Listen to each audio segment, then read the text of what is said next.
Youcat, question number 387. How should we treat our body? The fifth commandment forbids also the use of violence against one's own body.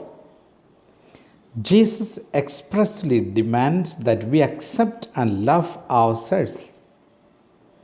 You shall love your neighbor as yourself, says Matthew 22:39. 1 Corinthians chapter 6 verse 19 would tell us, do you not know that your body is a temple of the Holy Spirit within you, which you have from God? You are not your own. Self-destructive acts against one's own body, like body piercing, cutting, and so on, are in most cases psychological reactions to experiences of abandonment and a lack of love. Hence, they call first and foremost for our sincere and loving response.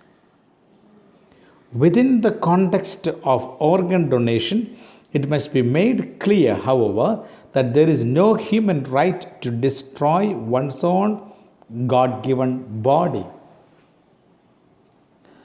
Question number 388. How important is health? Health is an important value but not an absolute one. We should treat our God-given body gratefully and carefully, but not be obsessed with it. Appropriate care for the health of its citizen is one of the fundamental obligations of the state, which must create living conditions in which sufficient food, sanitary housing, and basic medical care are available to all. Letter of St. Paul to Philippians chapter 3 verse 19 tells us, their God is the belly and they glory in their shame, with minds set on earthly things. Question number 389.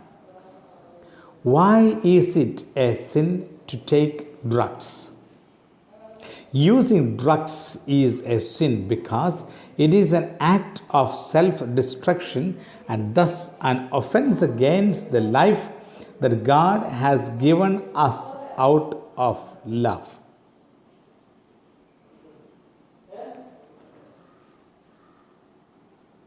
Every form of a person's dependence on legal substance like alcohol, medication, tobacco, etc., and even more so on illegal drugs is an exchange of freedom for slavery. It damages the health and life of the person concerned and also does great harm to the people around. Every time a person loses or forgets himself by becoming intoxicated, which can also include excessive eating and drinking, indulgences in sexual activity, or speeding with an automobile, he loses some of his human dignity and freedom and therefore sins against God. This should be distinguished from the reasonable, conscious, and moderate use of enjoyable things. Question number 390. Is it possible to experiment on a live human being? Scientific, psychological, or medical experiments on a live human subjects are allowed only when the result that can be expected are important for human well-being and cannot be obtained otherwise. Everything, however, must take place with the free and informed consent of the subject in question.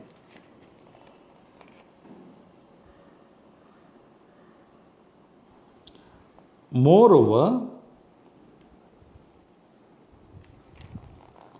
The experiments must not be disproportionately risky.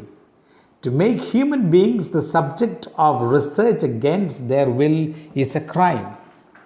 The fate of the Polish resistance fighter Dr. Wanda Poltowska, a close confidant of Pope John Paul II, reminds us what was at stake then and still is now. During the Nazi period, Wanda Poltowska was a victim of criminal human experiments in the Ravensbrück concentration camp. Later, Dr. Poltowska, a psychiatrist, advocated a reform of medical ethics and was among the founding members of the Pontifical Academy for Life. Wanda Poltowska says, one after the other they wheeled us out, powerless, helpless. Along the corridor in front of the door to the operating room, we were anesthetized by Dr. Skilsulowski with an intravenous injection. Before going to sleep, a thought flashed through my mind that I could no longer express. But we are not guinea pigs. No, we are not guinea pigs. We were human beings. Question number 391. Is organ donation important? Donating organs can lengthen life or improve the quality of life, and therefore it is a genuine service to one's neighbor, provided no one is forced to do it. It must be certain that the donor during his lifetime gave his free and deliberate consent and that he was not killed for the purpose of removing the organs. Donation by living donors is also possible, for example, in bone marrow transplants or in the donation of one kidney. Organ donation from a cadaver presupposes a certain determination of death and the consent of the donor during his lifetime or else of his representative. Question number 392. What sorts of acts violate the human right to bodily integrity? This right is violated by the use of violence, kidnapping and hostage taking, terrorism, torture, rape, and forced sterilization, as well as by amputation and mutilation. These fundamental violations against justice, charity, and human dignity are not justified even when they are backed by government authority. Conscious of the historical guilt of Christians as well, the Church today fights against all use of physical or psychological force, especially against torture. Pope John Paul II says, Christians have often denied the gospel, yielding to a mentality of power.